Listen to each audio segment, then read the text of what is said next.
Case எல்லாம் எப்படி நல்லா நினைக்கிறேன். இன்றைக்கி நம்ம good bad ugly movie review தான் பார்க்க போகிறோம். மறக்காமல் லைக் பண்ணுங்கள், கமெண்ட் பண்ணுங்கள். வாங்க வீடியோக்குள்ளே போகலாம். இந்த படத்தோட கதை என்னென்னு பார்த்தீங்கன்னா, ஏகே பார்த்தீங்கன்னா கேங்ஸ்டராக இருக்கார். திரிஷா லவ் பண்ணி மேரேஜ் பண்ணிக்கிறாரு. அவங்களுக்கு குழந்தை பிறக்குது. திரிஷா பார்த்து என்ன சொல்கிறா அப்படின்னா, இங்கே கேங்ஸ்டரில் விட்டு எப்போ வரீங்களா அப்போ தான் நம்ம சேர்ந்து வர முடியும் அப்படிங்கிறாரு. ஏகே என்ன பண்ணுறாருன்னா, போலீஸ் விசாரணை அடைஞ்சு 18 வருஷம் தண்டனை கிடைக்கிது. 18 வருஷம் தண்டனைக்கு முன்னாடியே அவருக்கு லீஸ் கிடைக்கிது.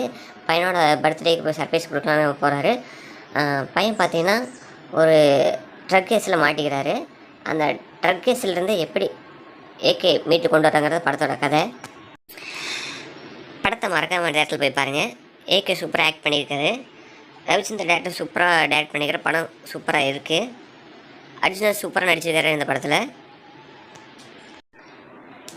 இந்த படத்துக்கு ஜிவி பார்த்தீங்கன்னா சூப்பராக மியூசிக் போட்டிருக்காரு. மறக்காமல் லைக் பண்ணுங்கள், கமெண்ட் பண்ணுங்கள். இந்த படத்துக்கு மக்களுக்கு கொடுத்த ரேட்டிங் பார்த்தீங்கன்னா 5க்கு 4 கொடுத்துருக்குறாங்க. ஓகே கைஸ், தேங்க்ஸ் டு வாட்சிங். மறக்காமல் லைக் பண்ணுங்கள், கமெண்ட் பண்ணுங்கள். Thank you guys.